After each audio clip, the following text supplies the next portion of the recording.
हमारे यहाँ के स्वास्थ्य की जागरूकता के लिए हमारी बहनें वहाँ से स्वास्थ्य की जानकारी ले सकेगी।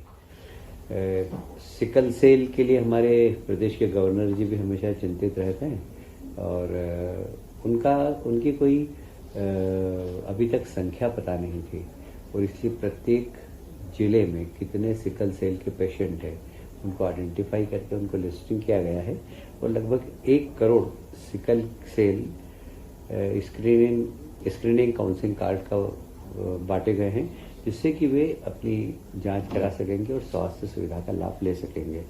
धार जिले में 15 लाख हितग्राही महिलाओं के खाते में प्रधानमंत्री मातृ वंदना योजना के 420 करोड़ रुपए का हस्तांतरण हुआ है। मुझे ये बताते हुए बहुत प्रसन्नता है कि मध्य प्रदेश को ई गवर्नेंस स्वर्ण पुरस्कार माननीय मुख्यमंत्री डॉक्टर मोहन यादव जी की अध्यक्षता में हमने पेपरलेस फेसलेस पंजीयन की जो की दिशा में जो काम किया है उसमें केंद्र सरकार ने हमें गोल्डन अवार्ड दिया है और यह गुड गवर्नेंस की दिशा में मध्य प्रदेश सरकार का एक बहुत सफल कार्यक्रम रहा है। इसको केंद्र सरकार ने अवार्ड देकर मध्य प्रदेश की प्रशंसा की है।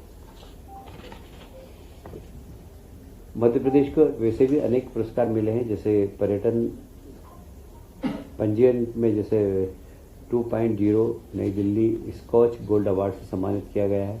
मंडी बोर्ड के ई मंडी ऐप को स्कॉच गोल्ड तथा एमपी फार्म गेटअप को स्कॉच सिल्वर अवार्ड दिया गया है। आयुष विभाग को भी इसमें ई मॉनिटरिंग सिस्टम के विकास और नागरिक सेवाओं के सशक्तिकरण के लिए स्कॉच अवार्ड से सम्मानित किया गया है।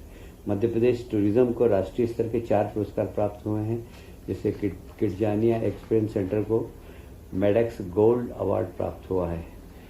वैसे ही मध्य प्रदेश पर्यटन बोर्ड की 2 प्रतिष्ठित award best state tourism board award एवं गोल्डन बेनियन अवार्ड से सम्मानित किया गया है। मैं हमारे मुख्यमंत्री जी के नेतृत्व में जिस प्रकार पेपरलेस और फेसलेस गवर्नेंस की दिशा में काम चल रहा है उसका ये उसके सारे उठाए हुए कदम हैं। नेक्स्ट जनरेशन जीएसटी रिफॉर्म आप सब जानते हैं कि आज के समय में बड़ा बर्निंग इशू है और हमारे देश के प्रधानमंत्री जी ने सीधे आकर देश की जनता से बात भी की थी और जब इसका परिणाम हमें देखने को मिल रहा है तो ये बहुत ही चमत्कृत कर देने वाला है। और विशेषकर केंद्र सरकार ने शुरुआत की थी गरीब कल्याण से और गरीब कल्याण में आपने देखा कि प्रधानमंत्री आवास दिए, 80 करोड़ लोगों को घर में अनाज पहुंचाए। अब केंद्र सरकार और राज्य सरकार ने मिडिल क्लास को फोकस किया है और ये मिडिल क्लास को GST next generation GST reforms में बहुत बड़ा लाभ हुआ है। और वैसे भी शिक्षा के क्षेत्र में देखें आप, स्वास्थ्य के क्षेत्र में देखें आप, तो स्वास्थ्य बीमा पे 0 जीएसटी कर दिया गया है। जो जीवन बीमा निगम की है उसमें 0 जीएसटी है और इसलिए स्वास्थ्य सेवा का भी अब लाभ मिडिल क्लास का व्यक्ति आराम से ले सकता है। वैसे भी प्रधानमंत्री जी ने आयुष्मान कार्ड बनाकर गरीबों को फायदा मिला है और 70+ के जो हमारे बुजुर्ग उनका भी आयुष्मान कार्ड बनाया गया है। वो भले किसी भी क्लास का हो, किसी भी क्लास के परिवार का हो, उसको निःशुल्क चिकित्सा देने की बात हमारे प्रधानमंत्री जी ने की है। मैं समझता हूं कि इसको प्रधानमंत्री जी ने जैसे बोला कि नवरात्रि से दिवाली तक एक जीएसटी बचत उत्सव की तरह इसको मनाना चाहिए और इसकी शुरुआत भी हो गई है। मार्केट में एकदम चमक आई है और मुझे कहते हुए प्रसन्नता हो रही है कि स्टॉक मार्केट में भी एकदम उछाल आया है इसको लेकर, क्योंकि लोगों की संभावना बढ़ी है कि इस बार व्यापार बहुत अच्छा होगा। और हमें लगता है कि अब सिर्फ 2 प्रकार की स्लेब 5 और 18 बची है, तो उसमें बहुत सारे जैसे बच्चों के कैडबरीज, बिस्किट, सब में टैक्स कम हुआ है, तो बच्चे से लेकर सबको इसका लाभ मिलेगा और मैं इसके लिए प्रधानमंत्री जी को धन्यवाद भी देता हूँ।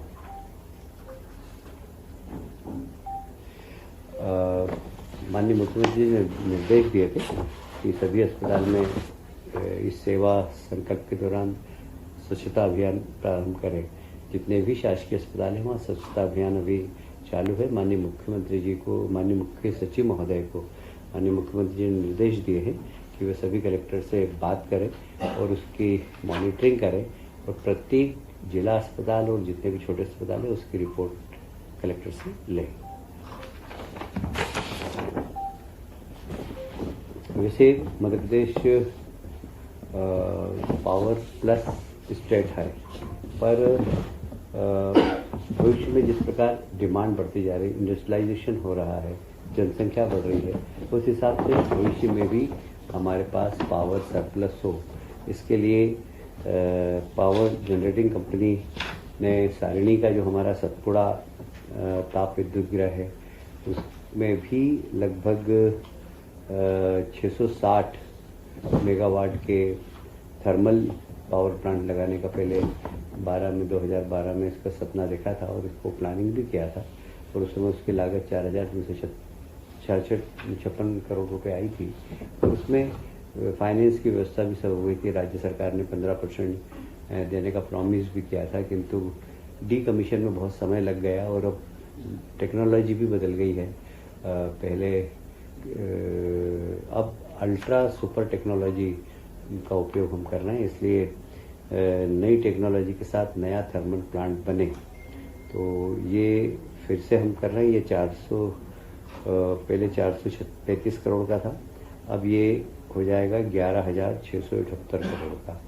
पर राज्य सरकार ने कहा है कि जो हमने पहले 15% का प्रॉमिस किया था, अब इसी को आप माने, इसमें राज्य सरकार के ऊपर कोई अतिरिक्त बोझ नहीं आएगा। ये लोन पर ही पूरी की पूरी राज्य सरकार की राशि लोड कर दी जाएगी, पर इसमें हमें लगभग 660 करोड़, और ये हमने समय भी दिया है कि लगभग 2030 तक कमीशन हो जाए, इसकी विभाग चिंता करेगा। उसी प्रकार दूसरा एक और थर्मल पावर प्लांट है, वह भी लगभग 11,476 करोड़ का है। यह नॉन ईसीपी सहित अनुमोदन किया गया है। यह भी पहले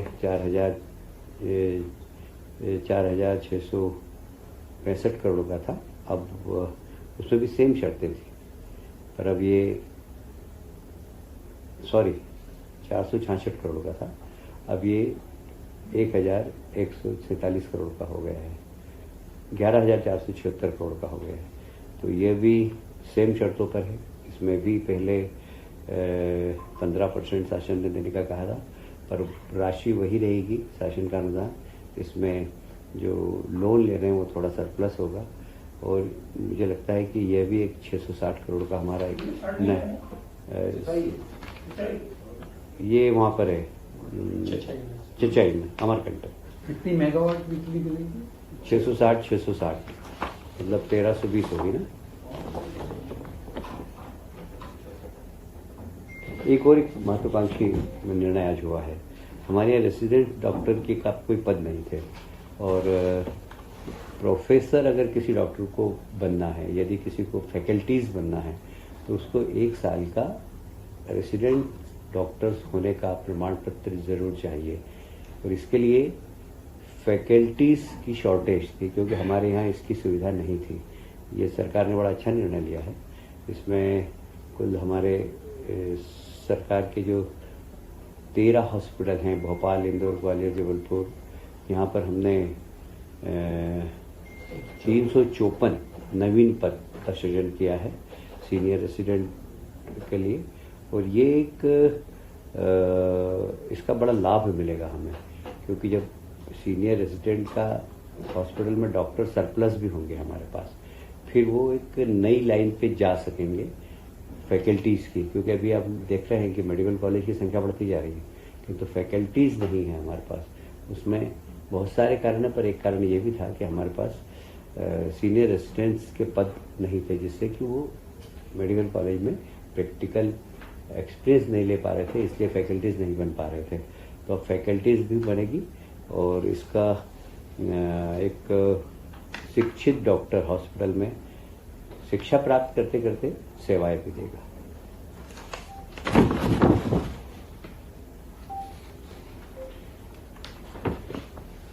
आप सभी जानते हैं कि एविएशन के क्षेत्र में हमारे मुख्यमंत्री जी ने काफ़ी अच्छा काम किया। पहले पीएम श्री स्वास्थ्य सेवा के माध्यम से हेलीकॉप्टर चलाए, विमान चलाए। अभी इंदौर में जो एक एक्सीडेंट हुआ था, उसमें एक बेटी थी, उसको हम अभी बॉम्बे भी ले गए। तो ये एक बड़ा सफल प्रयोग हमारे प्रदेश का रहा और मेरा ख्याल है मध्य प्रदेश ये पहला प्रदेश है जहाँ इसकी शुरुआत की है हमने। अब टूरिज़्म को और अच्छा बनाने की दृष्टि से हमने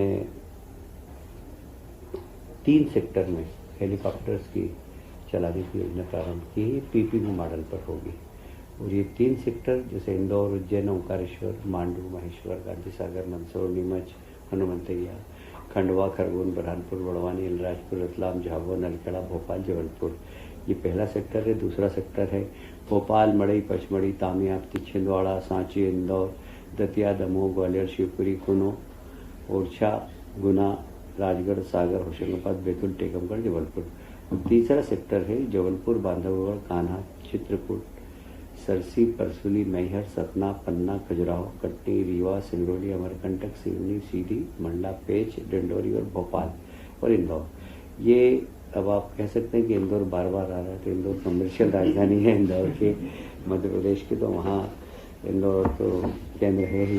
यहाँ पर हेलीकॉप्टर सेवाएं प्रारंभ कर रहे हैं और ये पीपीपी मॉडल पर होगी और मुझे लगता है कि इससे पर्यटन को बड़ा लाभ होगा और मध्य प्रदेश शायद पहला राज्य है तो इस प्रकार एविएशन के माध्यम से सिर्फ पर्यटन नहीं, व्यापार भी, क्योंकि आप देख रहे हैं इंदौर एक सेंट्रल इंडिया की व्यवसायिक राजधानी है। मध्य प्रदेश की नहीं, सेंट्रल इंडिया की बात कर रहा हूँ मैं, सेंट्रल इंडिया की व्यवसायिक राजधानी है।